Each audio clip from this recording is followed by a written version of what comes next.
Bueno, pues hace unos días en el Centro Universitario Tlatelolco se llevó a cabo un festival irreverente, subversivo, radical. Y eso a mí personalmente me pone de muy buen humor, porque en ese lugar celebrar un festival de estas características es de verdad una muy buena noticia en medio de la realidad de este mundo convulso. Ese festival tuvo el nombre y la acción que llevó a la realidad cotidiana de muchas personas, y en el nombre pues se ilustra lo que fue el festival. El festival se llamó Trabajo Sexual en Cualquier Lugar, y ahí pongo varios elementos sobre los que vamos a reflexionar en la mesa. Elementos como la hipocresía, elementos como el patriarcado. Pero no lo hago más de tos y presento a nuestros invitados. Está con nosotros Santi Mito, de la Alianza de Trabajadores Sexuales. Santi fue el organizador, ya me enteré yo, Santi, de este festival. Muchas gracias, Santi, por haber organizado ese festival y por haber estado con nosotros. Y también está con nosotros María Midori, que es cofundadora de la Alianza de Trabajadoras Sexuales. Pues María, muchas gracias, Midori, por estar con nosotros. No, muchas gracias a ustedes por invitarnos. Y bueno, siempre que se habla de este tema, pues lo primero es hablar y exigir reivindicaciones laborales para ustedes. Es cierto, y lo vamos a hacer, pero yo quiero empezar con el tema de la hipocresía de esta sociedad. De cómo de pronto, pues eso, ¿no? Estigmatizamos, cómo condenamos, cómo nos hacemos de la vista gorda y miramos para otro lado. Una sociedad que, pues lamentablemente, tiene la hipocresía de la moral judio-cristiana. Por favor, Santi, danos tu opinión al respecto. Sí, bueno, pues un poco el nombre del festival surge justo a partir de diferentes consignas y reflexiones que activistas, sobre todo mujeres trabajadoras sexuales en diferentes partes del mundo y particularmente en Latinoamérica, han reflexionado sobre la importancia de reivindicar el trabajo sexual en cualquier espacio, ¿no? Y en cualquier modalidad y de cualquier forma. El festival justamente que lleva ese título, ¿no? Festival de Trabajo Sexual en Cualquier Lugar, buscó reunir todas las modalidades, una diversidad amplia, un abanico de posibilidades de diferentes formas de ejercer el trabajo sexual, también de diferentes personas que lo ejercen. Normalmente la gente, desde justamente su ignorancia, los prejuicios, esta hipocresía que tú mencionas, pues cree que el trabajo sexual únicamente es ejercido por mujeres, y la realidad es que no, la realidad es de que también habemos hombres que lo ejercemos, hay personas no binarias que lo ejercen, personas trans, y bueno, eso amplía todavía más la mirada, ¿no? Y bueno, también las diversas formas de ejercerlo, que puede ser en calle, que puede ser a través de justo frente a una pantalla, haciendo películas, bailar en un club, generar contenido en redes sociales, etcétera, ¿no? Entonces el festival justo buscó englobar y romper justo con una serie de prejuicios e ideas preconcebidas que tenemos y que entendemos sobre el trabajo sexual.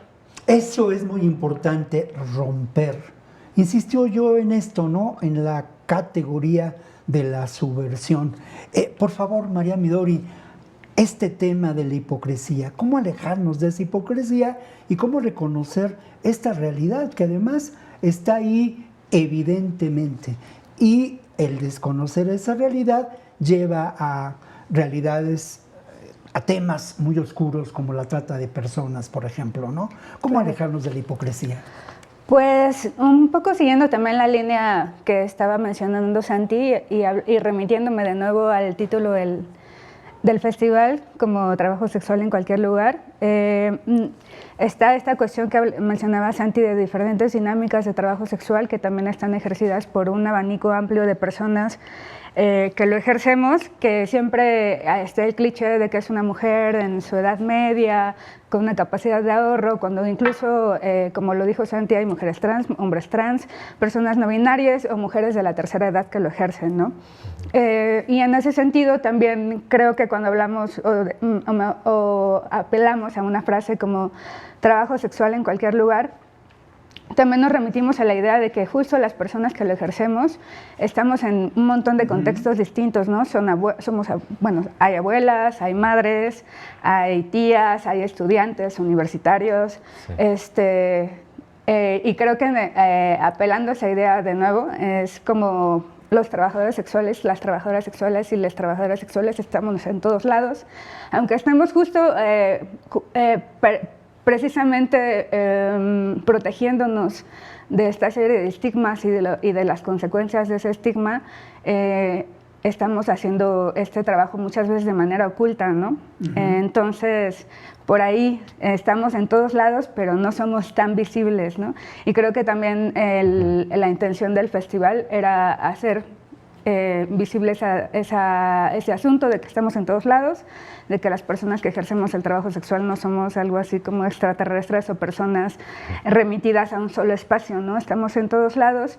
Y creo que también tiene que ver con lo que hablabas, ¿no? De que esta cuestión de la trata, que nos puede llevar como a hablar de trabajo sexual, acercarnos a esta idea de, bueno, es que no todas las condiciones en las que la gente ejerce es de la manera más libre que se pueda desear o algo así, pero también entender que la trata no solamente es con fines sexuales, ¿no? Hay trata en un montón de ámbitos económicos y que la gente no suele pensarlos como a primera instancia como suelen pensarlos con el trabajo sexual, ¿no? Claro, como ocurre, ¿no? La trata en el ámbito laboral es muy lamentable y muy triste lo que ocurre con las infancias, ¿no? En nuestro propio país. Pero a mí me gustaría reflexionar con ustedes sobre algo que es parte de este título tan acertado, ¿no? Trabajo sexual en cualquier lugar. Y Santi, eso me remite a cómo de pronto en esta sociedad donde el patriarcado sigue dictando las normas, donde nos atenemos, ya lo decía yo, a la moral judio-cristiana y al capitalismo, todos, de alguna manera, pertenecemos a alguien más, por lo menos en el imaginario y en la realidad. No solamente vendemos nuestra fuerza de trabajo, nos vendemos. Eso es muy grave. Y precisamente en una de las líneas de reflexión, de promoción del boletín de prensa que nos hiciste llegar, pues bueno, había esta consideración de cómo el trabajo sexual está en todas partes y cómo tiene que ver con esas formas de sujeción a que nos somete el patriarcado. Santi, por favor, tu opinión. Sí, pues mira, hay mucho que decir, pero yo creo que habría como algunos puntos clave. Yo te puedo compartir que desde que me empecé a acercar al activismo del trabajo sexual, porque una cosa es ejercerlo y otra cosa es militar, ¿no? En pro de los derechos de los trabajadores sexuales. Desde que yo empecé a militar en la Alianza Mexicana de Trabajadores Sexuales y en la Coalición Laboral Puteril, que buscamos ser el primer sindicato de trabajadores sexuales aquí en México, curiosamente las reflexiones más constantes no son en torno a la sexualidad, como uno pudiera pensar, son en torno al trabajo, ¿no? Como a cuestiones laborales y a cuestiones que tienen que ver con el trabajo en general, ¿no?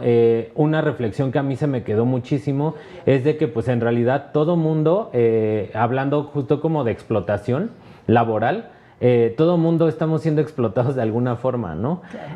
Y todo mundo además estamos utilizando el cuerpo para poder generar riqueza o poder generar un ingreso económico gracias al trabajo que generamos con nuestro cuerpo, ¿no? O sea, porque hay un gran mito y hay un gran prejuicio en torno al trabajo sexual, donde normalmente piensan que somos unas personas que lucramos con nuestro cuerpo para ganar dinero.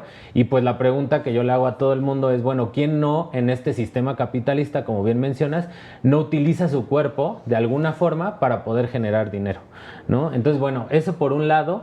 Y por otro, creo que algo importante, hablando justo de estas instituciones, hablando justo como de la moral judeocristiana, creo que fue un momento muy potente este sábado 21 de junio cuando hicimos este festival en el Museo M68 de la UNAM, porque como bien ya lo mencionaba Midori, los trabajadores sexuales estamos en todas partes y una realidad que no ha volteado a ver la Universidad Nacional es que muchos de sus alumnos, de sus profesores y académicos y trabajadores han ejercido el trabajo sexual, están ejerciéndolo actualmente o lo ejercerán en el futuro. Oye, se nos va a acabar el tiempo y yo sí quisiera, Midori, pedirte que hablemos, sí, de las reivindicaciones laborales, de la necesidad de conformar un sindicato de trabajadores sexuales. Por favor, Midori. Nada, creo que es como bien importante hacer la reivindicación de un trabajo que históricamente no ha sido reconocido en ninguna de sus formas, que siempre se habla de él como el trabajo, uno de los trabajos más antiguos del mundo, pero ni siquiera eso le da como una legitimidad en el sentido de que, como te mencionaba hace un momento, muchos trabajamos o trabajamos en algún momento o actualmente desde el ocultamiento o desde la vergüenza incluso.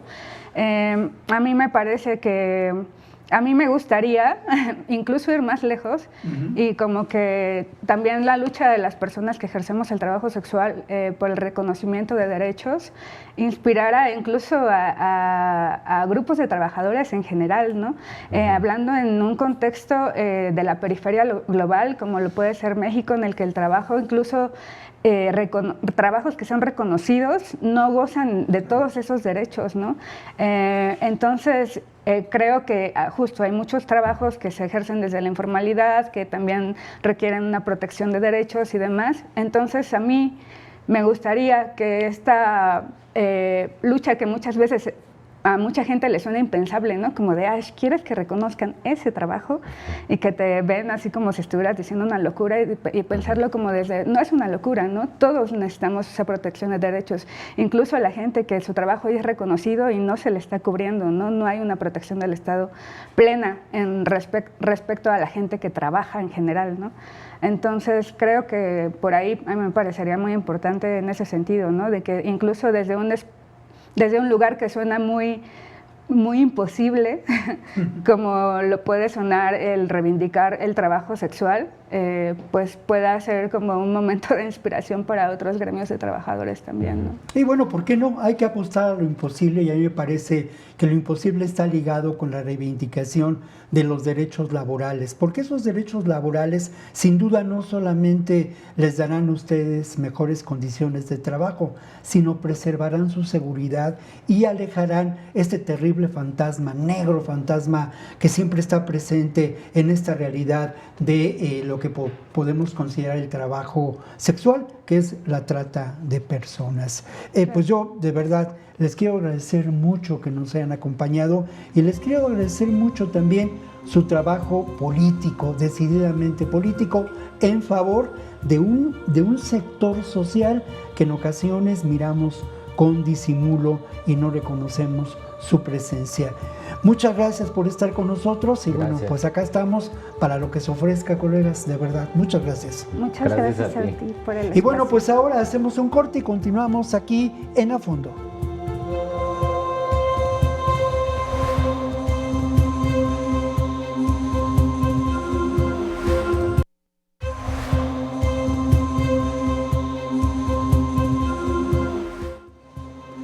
Hace unos días conmemoramos la vida de Carlos Monsiváis y el motivo y el pretexto fueron 15 años de su muerte, que eso fue lo menos importante.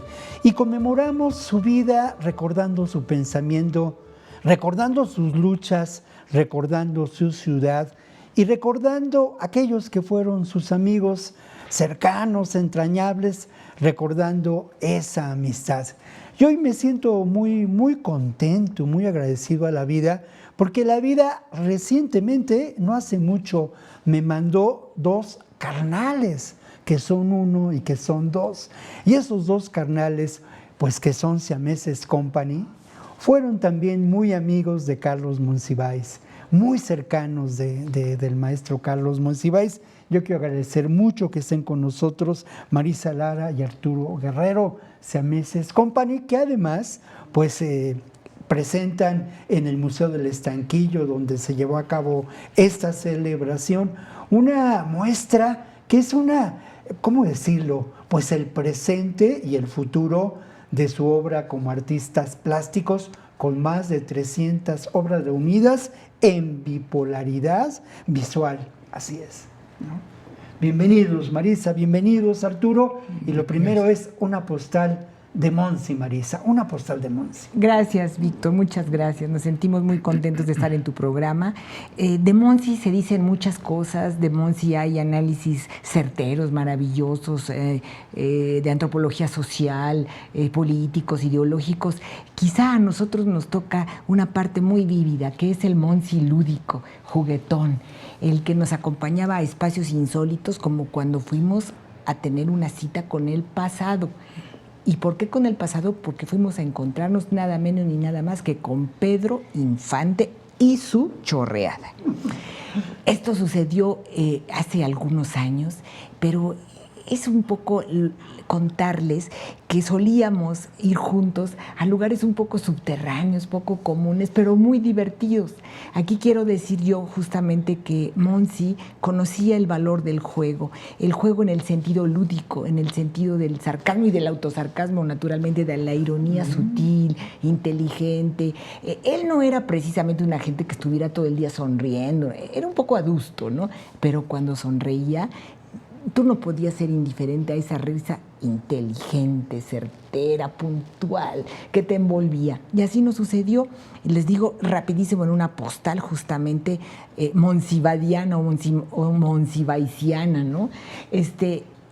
Llegamos a la colonia Guerrero en una madrugada, a una antigua marisquería. Atravesamos un túnel de acceso flanqueado por cascos de cerveza, cascos de refresco, y al final una cortina raída, una cortina arrugada que al abrirse nos llevaba al paraíso. ¿A cuál paraíso? Pues al encuentro con Pedro Infante. Ya lo estaban esperando abuelitas, niños, adolescentes, señoras, señores. Y pues nosotros fuimos parte de ese pequeña congregación que aguardaba al gran ídolo. Y en una de esas sale por fin, después de haber entonado canciones el público y todo eso, estaban con sus charritos, su tehuacán, su ron, sus chelas, ¿no? Entonces llega un momento en que de otra cortina sale Pedro Infante con la chorreada. Ante la mirada verdaderamente atónita de todos, el aplauso rabioso, los besos. Viene el ídolo paseando por entre todas las mesas, entonando esas canciones. Bueno, debo decir que el ídolo pues no era exactamente el de los años 50, era un poquito más grandecito, pero ya él contó después en qué circunstancias es que aparece allí. De hecho, de esa experiencia, Monsi escribe para la revista Nexos un artículo en donde nos lo dedica a sus amigos los siameses y un poco habla de la circunstancia. Lo que sí les podemos decir es que después de entonar esas canciones, se acerca Pedro Infante con su chorreada, vestida preciosa, en diamantinada, en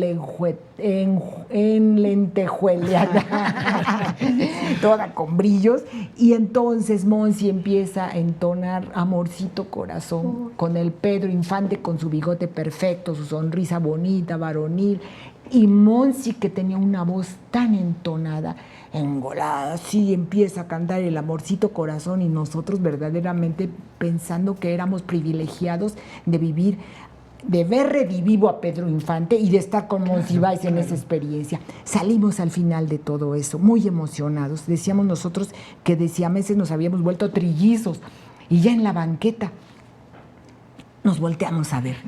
Y debo decirles que descubrimos una juguetona, traviesa, lágrima furtiva balanceándose en las pupilas de Carlos Monsiváis, de nuestro queridísimo Carlos Monsiváis, emocionado en aquella ocasión. ¡Qué maravilla! ¡Qué anécdota! Y bueno, yo recuerdo una frase, bueno, obviamente son así como un credo, ¿no? Algunas de las frases de Monsi, pero una de ellas es: ¿quién fuera Pedro Infante? Con todo lo que representa.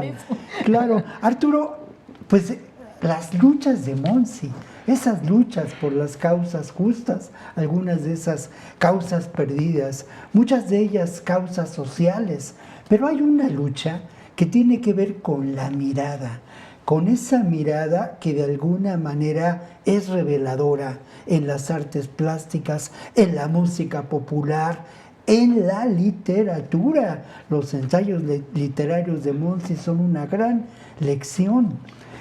Esa mirada ¿Cómo la ves, Arturo? Pues que Ahora esa sí, ¿cómo la ves? Bueno, sí, como veo la mirada. Sí, en Cierto. realidad. Bueno, es que Monsi tenía la cualidad de hacer de la mirada una admiración. Él se admiraba de todo lo que lo rodeaba. Por eso podía hacer esa forma tan híbrida, ¿no? De crónica, digamos, como con antropología social, como con análisis político, ¿no? Y era un ensayo de los momentos, de los estados de ánimo, de las circunstancias históricas, de una manera súper compleja, ¿no? Juguetona, irónica, digamos, con un nivel literario que en el fondo hay todo un pensamiento filosófico muy complejo y hacía de lo complejo sencillo. Y lograba algo, una relación entre lo que se considera, entre comillas, la alta cultura académica, etcétera, y la cultura, entre comillas, también popular, o sea, del cotidiana, de todos nosotros, de todos los días. Y en esa interrelación combinaba un hecho maravilloso. Decía, es que esto es la vida, y nos daba realmente retratos perfectos de los momentos existenciales que todos vivíamos.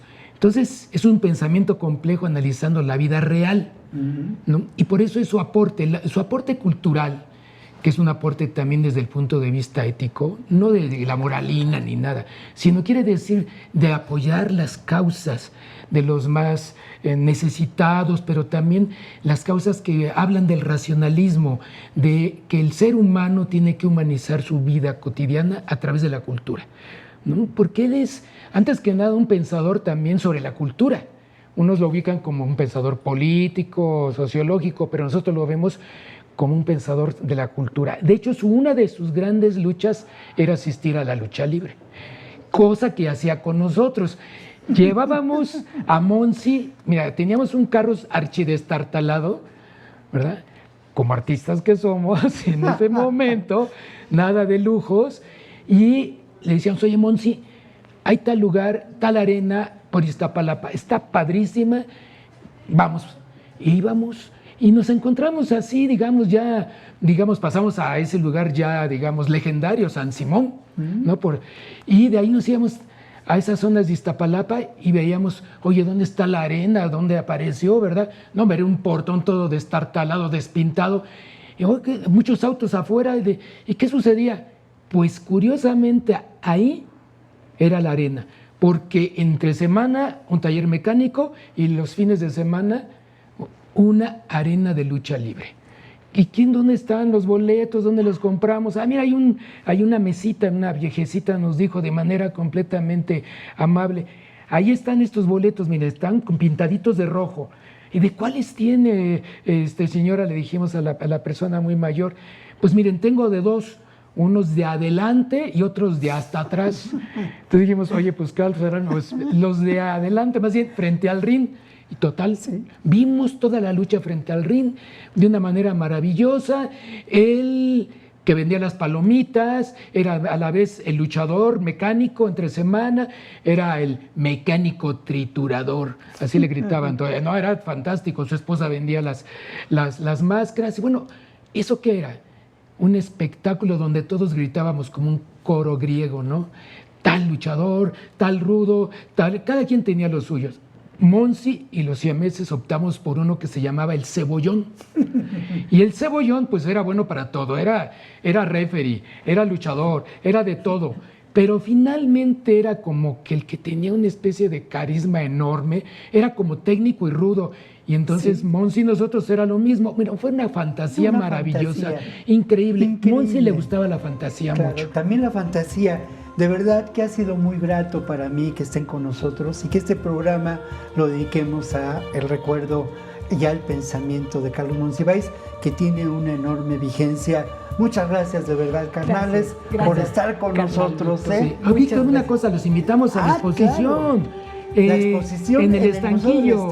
Sí. Bipolaridad visual. Exactamente. Está todos los días, a toda hora, bueno, a toda hora, en las horas que abren los museos, y de verdad es una gran experiencia estética. Muchas gracias por estar con nosotros. Gracias, Víctor. Y bueno, pues nos encontramos la próxima ocasión aquí en A Fondo.